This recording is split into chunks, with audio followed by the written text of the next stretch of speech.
My name is Fernando Vidal. We started an NGO in, let's say, 2000. We were focused on creating a center and a reserve for receiving animals in need of help. We were focused not only in cats, we started working with pumas, we started working with guignas, which is the smallest cat of America. I guess that you already know that. At the very beginning, it was a dream. It was a family dream. We make a turn in our life. We were working. I was maybe Jim already told you I was an airline pilot, and while was steward, the flight attendant, and we switched into a more soft life. And in some way, we wanted to start making a turn on helping what we thought that was 23 years ago, 24 years ago, a big problem. We were looking how nature here in Chile was vanishing, and the forest was suffering a very strong impact of logging, and we also saw, in reality, what was happening was big cats like pumas, and it happens still today in Chile, were killed with no mercy, and even though we have some rules and some laws that are perfectly known by every Chilean citizen, they were not respected. So at the very beginning, we realized that in our region, which is at the central south of Chile, but let's say 10 hours driving south of the capital, there were not a single place to receive animals in need of help. And every native animal, let's say we're focused on native deers and native wildcats, they didn't have a single place to go where they were wounded, they were hidden by a car on the road, they were orphans that were part of the illegal trade. So we put all our savings. We have saved some money by our work, and we put all that funds that we had in a small property at that year 2000. We start running a place to receive animals in need of help. We start receiving orphan guignas. We start receiving poodles, which are the smallest deer of the world, with not more than 7 kilos, 14 pounds. We start seeing some other animals like monitos del monte, which are the oldest marsupial in America. And we start receiving foxes. And in parallel, we will start making an environmental education in some way that normal people, know what the Chilean wildlife is, what is their value, and how to protect them. And we got to a point that we realized that non-Chilean needs, know our wildlife. When you talk about a guinea, they knew the word guinea, and you said, "What is a guinea for you?" And it was very funny and sad at the same time because guinea is a synonymous in the local people of thieves, so very speedy or very swift way of robbing. They go to your wallet and rob it and run away.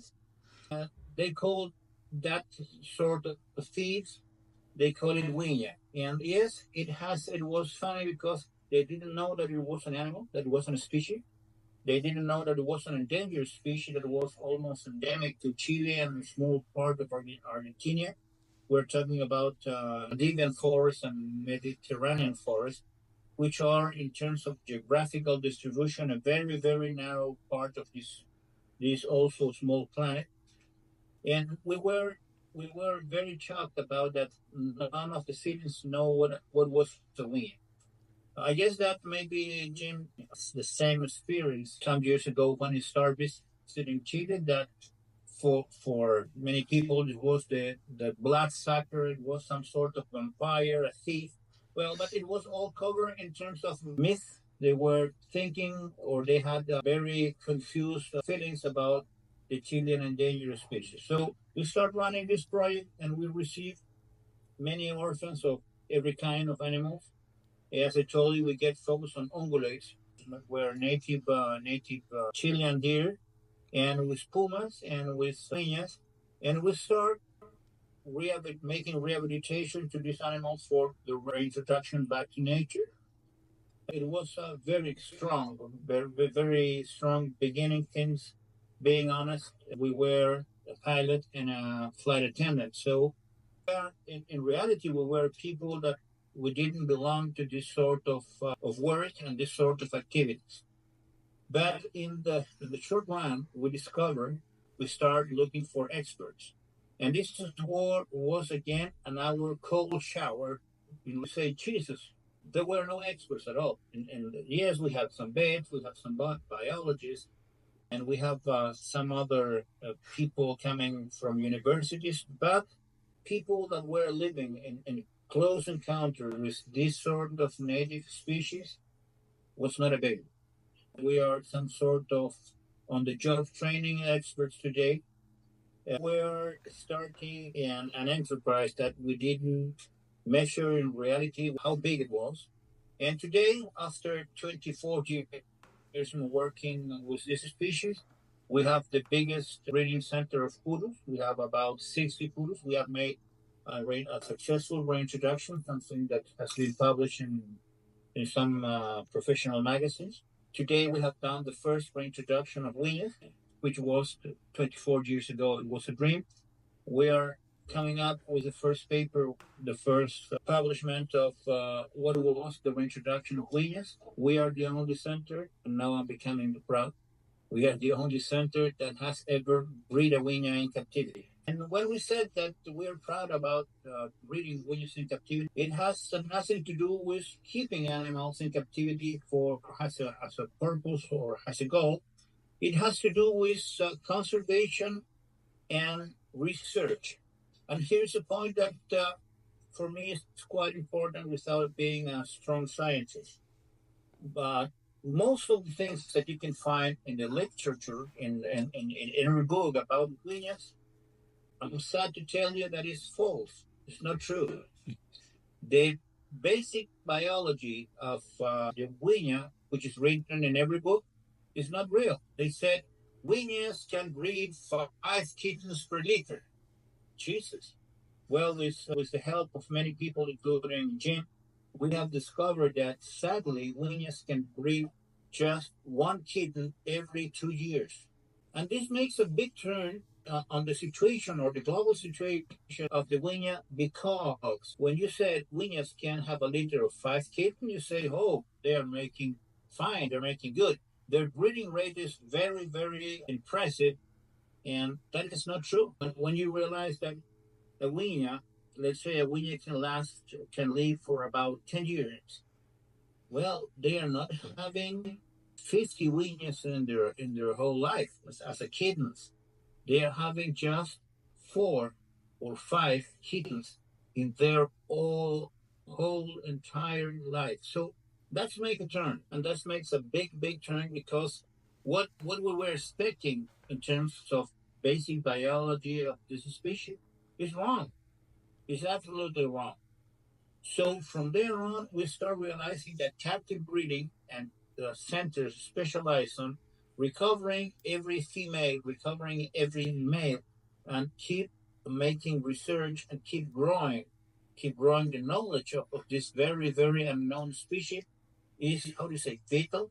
How do you pronounce it? Vital? Vital? It's mean we must keep creating information of what this very is, what do they need for keeping safe and keep breeding and staying as a wild and free roaming animals out there in the forest. So that is our big work. And then we realize, making the rewilding of this property, which has about 100 hectares, that pumas has a very strong work to do in terms of conservation.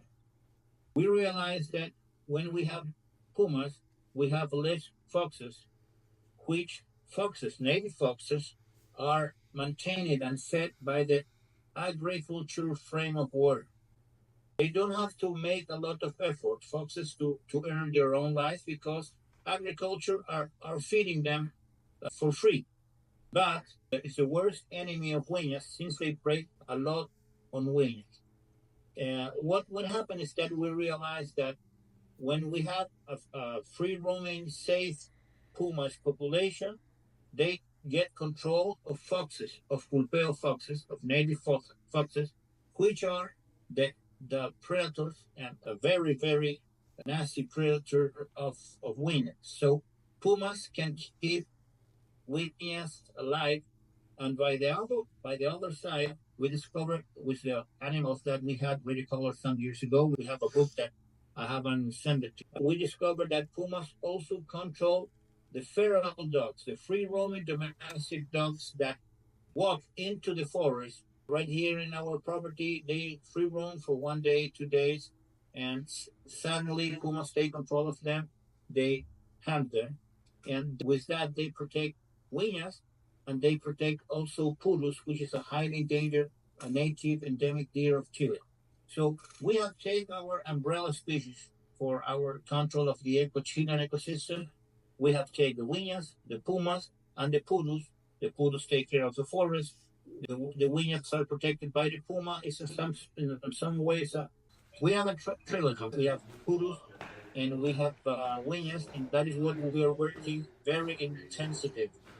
And but as a secret, don't tell anybody. Our real focus are we. We're making a confess. How do you say confess? I'm confessing that. Yeah, you know where that's first my love from Williams when I have a maid, a young girl that was coming from the south of Chile that worked in our house, helping my mother and taking care of the house. And she grew up in a place where Williams lived, the maid of our house. And she was the first girl that started talking to us about Wiña. And I always spend hours hearing their tales, to say, when she used to tell me how they do to enter into the poultry, the chickens, and make all the disasters that they were accused by the farmers. And obviously, as many other Chileans, I have never heard the word. I'm talking about the 70s, 1970s. I have never heard even the word wing, and I didn't know what was it. But from there on, I starting a relation with wingers, and I spent 2 years. I'm not kidding. I spent 2 years trying to convince my mother to let me receive those wingers that were found inside a poultry enclosure or chickens. So I didn't want the family of the girl that worked with us didn't want to kill them and said, I can give you the money of my whole months, but bring it in here into my house. And she was yeah, you can do that, no problem. We don't want to kill it. And I was pushing to my family and my mother for 2 years for saying I want to get a winner. My mother didn't know what a winner was when she realized that it was a wildcat. She says, no way. You're trying to crazy. We're not bringing wildcats into our house. Yeah. Well, right now we're living with winners. We have reared a lot of orphans and some. Right. Well, but hold it. You know that right now that we have been receiving every 2 years orphan kittens or something like that.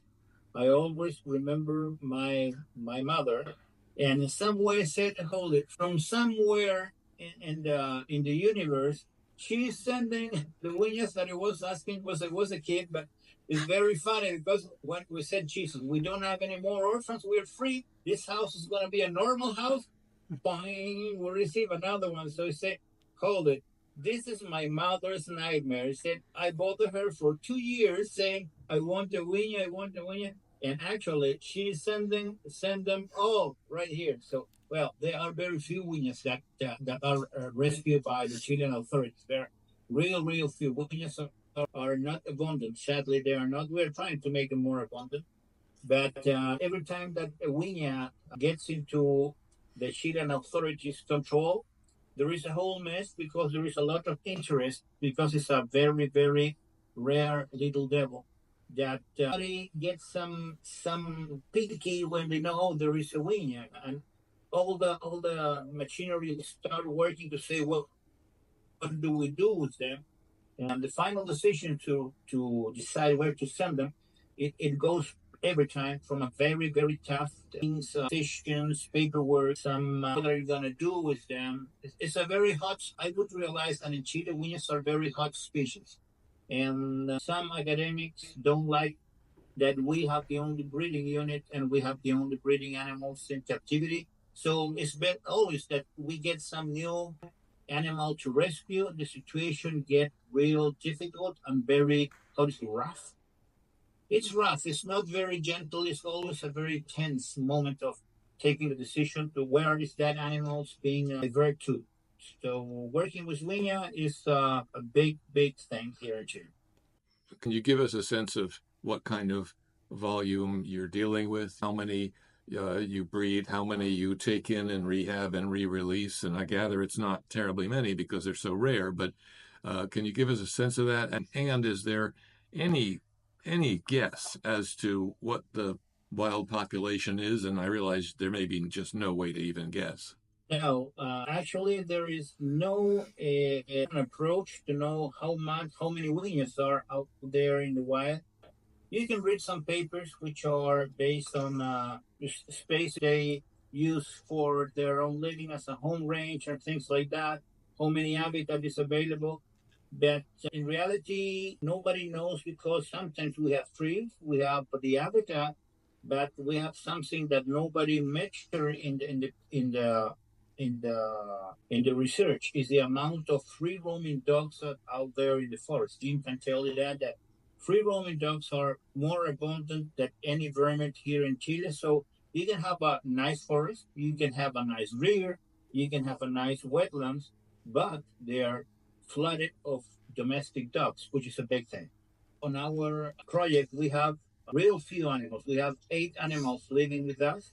We have released, I would say, something like eight or 10 more animals. And every time, as I tell you, that we receive an individual, it's a very rough interaction because every legal government wants a different product out of us. Sometimes says, "I'm going to give you these animals, but please let us know when it is ready for release. We decide where to release them, and even though you have all the paperwork for you, we don't want to announce to the society that that guinea isn't here."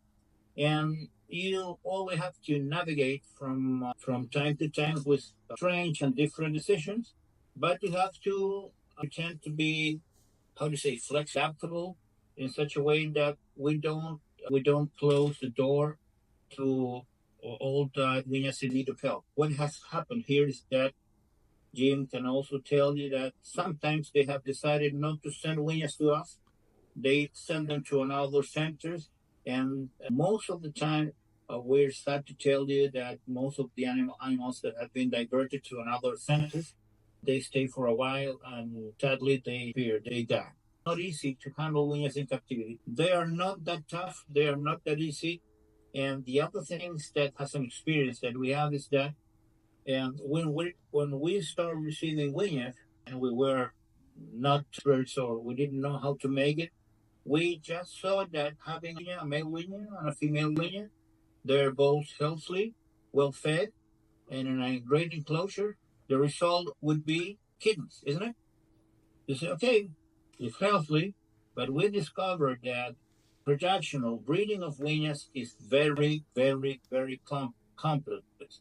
Females are very selective about what male can or are allowed to breed with them, and find out and make that couple fit sometimes years, because you have a very healthy male, you have a very, very healthy female, you put them together to make them breed, but you already lost 1 year waiting for the chance of that mating season. Well, when you discover that they don't fit and they're just good friends, but they won't have reproduction, you already lost 1 year. So from there on, you have to start moving to animal to make them work. And when you succeed, you have one kid. Then have a look of your watch, because it will take 1 year and a half or 2 years for have a second one. So reproduction is very, very, very low, and it's very, very complex. So we have been slow, but on the other hand, we always have the pressure of academics that say that when that was captive born is adult and it can be released right now. Sometimes, yes, it can be released, but what we want to have and what we want to count on is to have a viable breeding stock rather than start releasing all the animals. We must have a good pool of genetic in captivity available for breeding rather than start releasing, but you don't have the breeders. I need to have a factory that can keep running in the long run. The 8 females that you have are with you not necessarily because they could not be released, but to try to build up this breeding stock. Is that correct? I want to count as a breeding stock in such a way that we have different genetics and good breeders in such a way that we can use this breeding captive stock for reintroduce the species in some places or in the places, target places that had guignas, that today they have a good habitat, but they don't have guignas anymore for several things. We want to be prepared for rewilding that place with guignas. That's why what we have done with some animals that we have rescued, we have rehabilitated, we have released them back in such a way that they can establish. We did that also, and they did fine. That is what we're publishing now. So guignas that go through rehabilitation, rescue, or breeding, if you choose them and train them well, yes, you can reintroduce them and send them back into the wild. But as you asked me, yes, we want to have a perfectly healthy breeding stock for reintroduction. Have 8 females. Well, I thought that's what he said, so I'm trying to understand. How many breeding females do you currently have? 3 females, which is very, very, very few. And here is the thing: every time that some government agent wants to bring me wounded animals, what happens is that the academic say, no, don't send them animals. We are going to rehab and release them right now.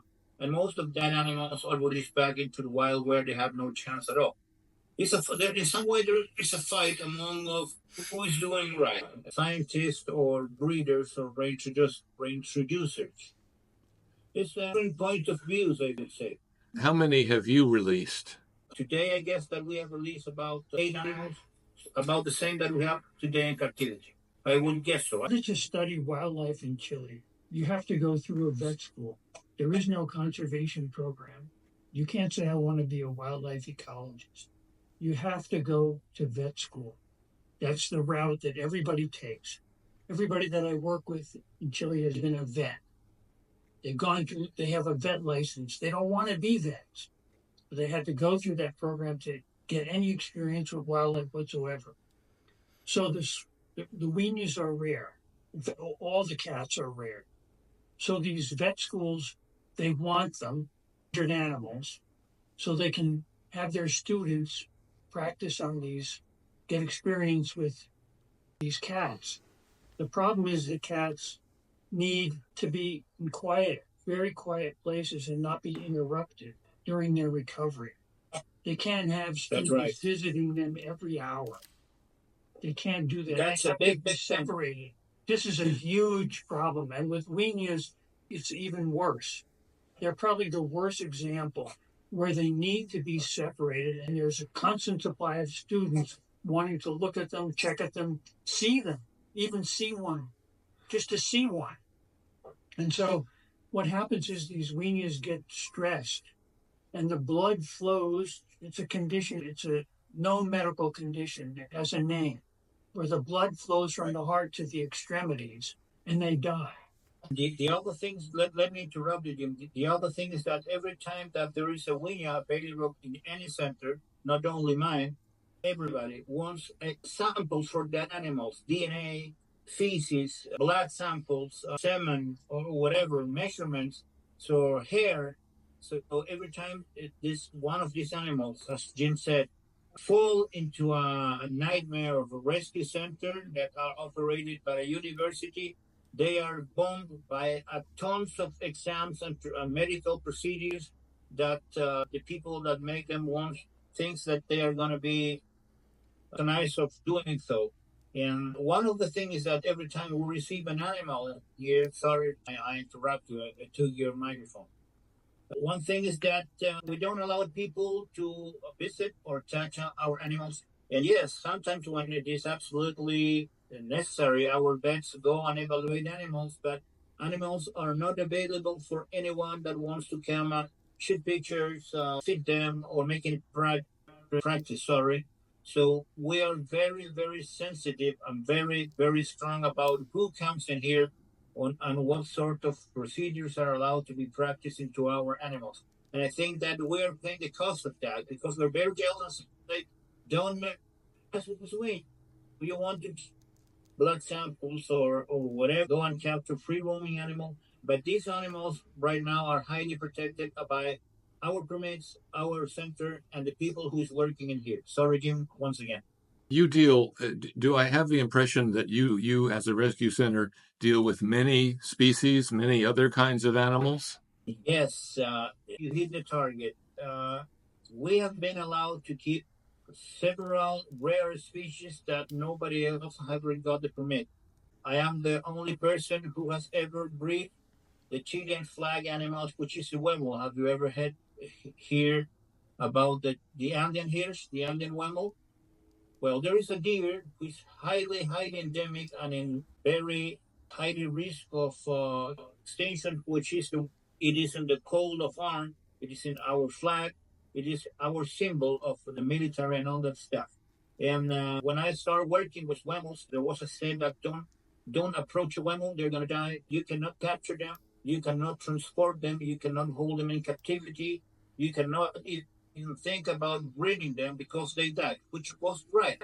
All the attempts in the past failed, and they were conducted by professionals of veterinarian doctors and all that stuff. And there was a retired pilot that requested permit. They gave me the permit because they I guess that they told that I thought, sorry, they thought that I will never do what I was suggesting to do. Well, I captured a couple of mammals. I fly them out of Patagonia in a helicopter. I made 23 animals out of a couple, and I reintroduced those animals into the nature, and those animals are free roaming today where there were not a single one alive or remain. So we have guignas never bred before. We did it with a lot of difficulties, but we did it. Huemuls were not bred before. We made a whole reintroduction of huemuls in the Andes Mountains where they were extinct. Darwin foxes were going in the same direction, but they said if we don't stop this guy, he will do it again. So they said, how can we stop him? Take the animals up. And with Williams, it's been about the same. They always they lock the door in such a way that the government are not allowed to bring in the animals here. They said, no, no, no, no, wait, don't send them there. Because they know that we would do it. And we did it anyway because we introduced Williams into our reserve in Fauna Andina, which where they were extinct. Right now, we have 4 to 5 animals free roaming that are coming from the animals that we reintroduced, and that is what we're publishing right now with Jim in IUCN Reintroductions in the book, yearbook. Do you have camera traps that show that these animals are surviving? They don't like. Yeah, yes, we have camera traps. They have kids. They have bread. Now, when you breed the guigna, how do they learn to hunt? Are the enclosures they're in suitable where you have the advantage that you have the mother there, but how do they learn to hunt? It's a good question. The first thing is that, as Jim told you, this is not. I have nothing against those activities, but this is not a zoo. Our captive guineas live immersed in the free roaming guineas population and habitat and environment. So what I want to tell you is that our guineas interact with other guineas, free roaming guineas that are going around, with foxes that are going around, with pumas that are going around. They are interact with these animals through a fence, obviously. But there is one thing: our guineas don't have a roof on the cage, which is a risk because they are highly arboreal. They don't have a roof. So what happened without having a roof? They have the chance to hunt naturally every day. And the other thing is that rodents can get, they are not that stupid, but from time to time, some rodents get into the enclosures to rob the remains of their diet. So from time to time, they hunt rodents and they are stimulated and they are pushed to hunt birds that naturally enter into the enclosure. Other things that we do also is to put some seeds. You know what the seeds are? Seeds of for the bird, for feeding birds, we put seeds. So birds say, "Well, we have some free seeds." They don't look the small letters that said "Beware with the cat," but they enter into the enclosure to eat those seeds. But they're cheering and they are fighting with the cats that they can see that the enclosure is fully forest. Our enclosures are not paved. The ground is not paved. The ground is absolutely natural. We have natural trees. We have built some burrows that our guignas can climb and hide from us. And here is another thing that we don't see our guignas. If Johnny the guigna, you go and Johnny is not available. He's not there, and you can't enter into the enclosure, and you can be trying to chase him the whole day long in on his enclosure, and possibly you will not see him. I You can't see, believe that a cage can hold a guigna with no roof. you want me to send you some pictures? Yeah, I would love to see that because they just I would think they'd be they are such good climbers. How do they not just climb right out? Or Well, they are. Well, they have a 90 degrees piece of metal, so cantilever. they can climb into here. Right here, they cannot. It is about a meter or something like that.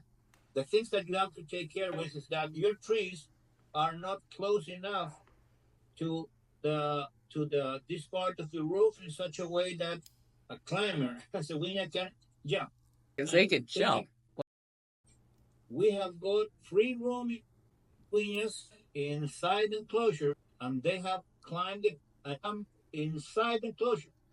So you go to feed a single female, but he's not single anymore. Jesus, we have another winner here, and they're there. So they spend some days. They incredible things. We have captured those winners and say, no, you don't belong here. We take the tomahawk, release them outside. You come the next day, and he is inside again. And say, no, I'm fine. I don't want to. We have a melanistic winner used to get in one of the enclosures of our winers when he was hungry, he wanted to feed, and when he was mating season, and he was tempted by the lady that was there, and he was that very commonly getting in the enclosure, and we took them out. Next 2 days, inside the enclosure again, and things like that. Yes, it happens here, and well, having no roof enclosures is a risk, and you have to be very pay a lot of attention in such a way that the vegetation is not going too close to the cage. But it was part of our work. And what is the annual budget for your operation? Who I would have to take something.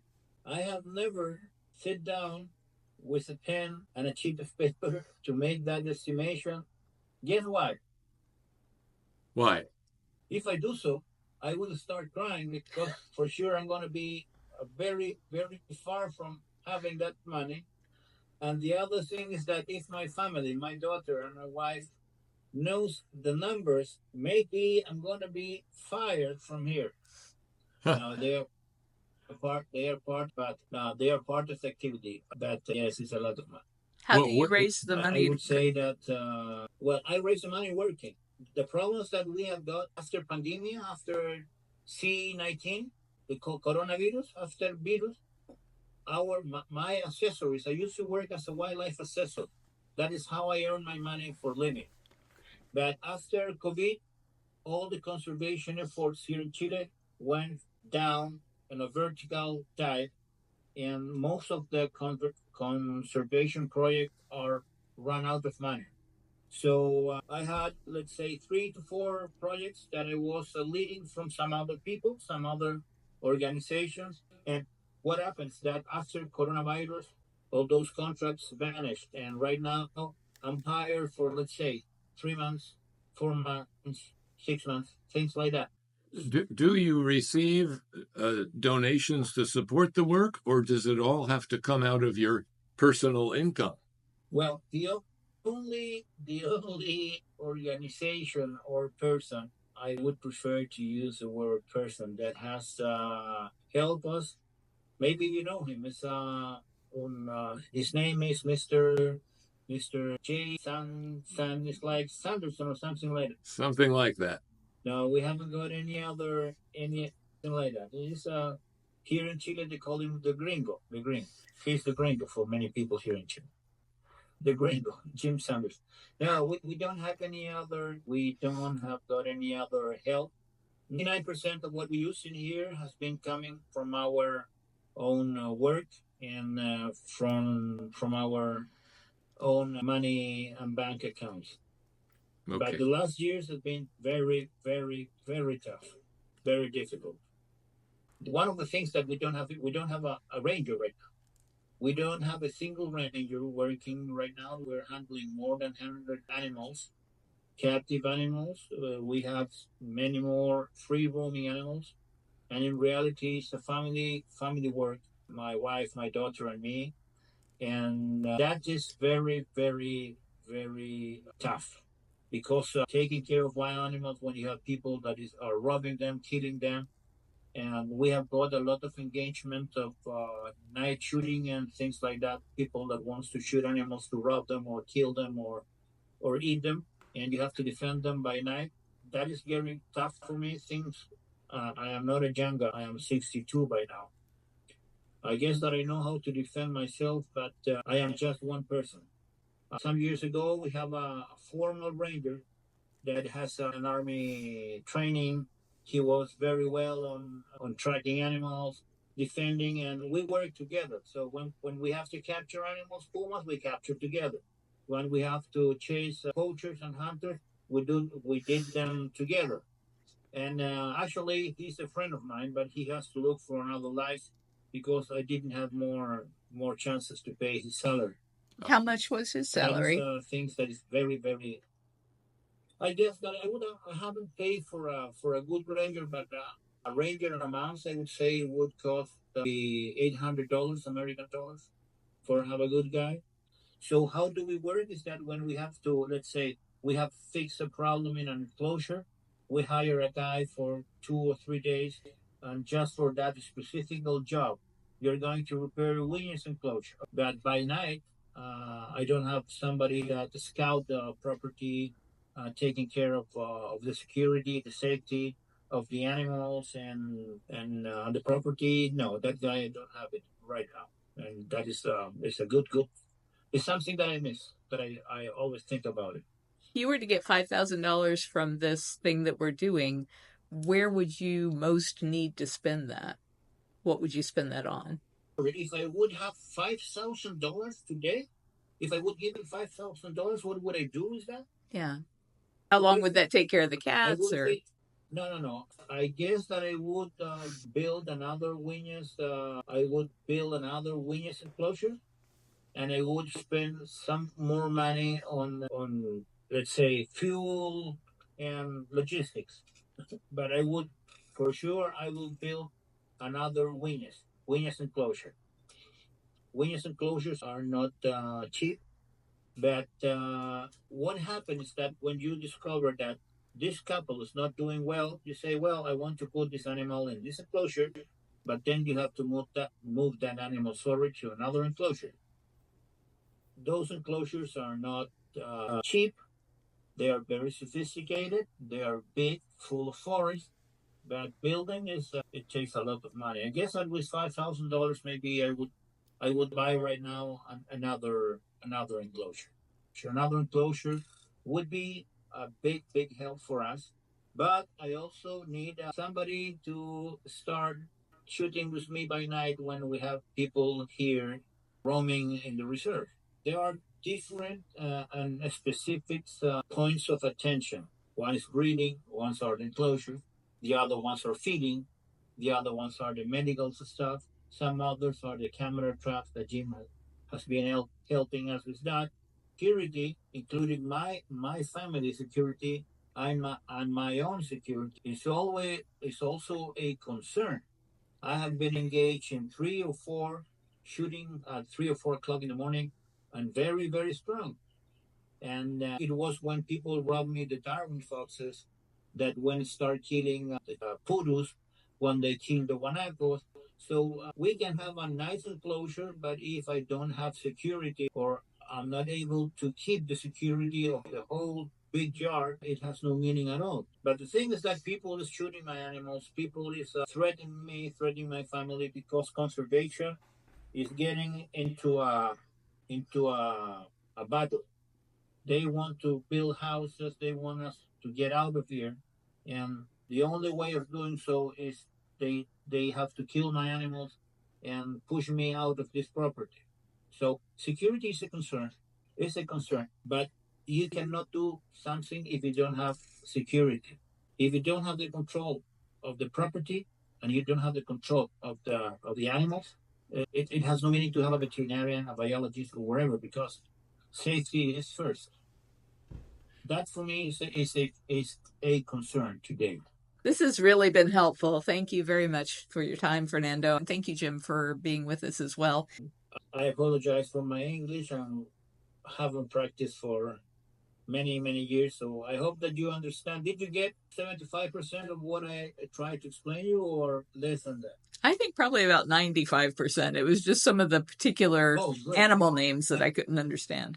I think your English is better than Jim's. Well, that's not difficult. It has been too much time here in South America, so you speak more guignas language than me. Now, thank you for your time. Thank you. The things that I would like to mention, very highlighting, is the interest that you had for knowing about us. Is the interest that you are putting in Chilean wildlife, and I would be glad to keep in contact with you. If you're coming to Chile, I would like you to visit us to know our reality, to know our family group. And 5 seconds. More than 5 seconds is forbid. Would not even ask. You have to bring Wild Track supplement for your pet. All righty. Okay, Bye-bye. Yeah, bye-bye. Nice to see you.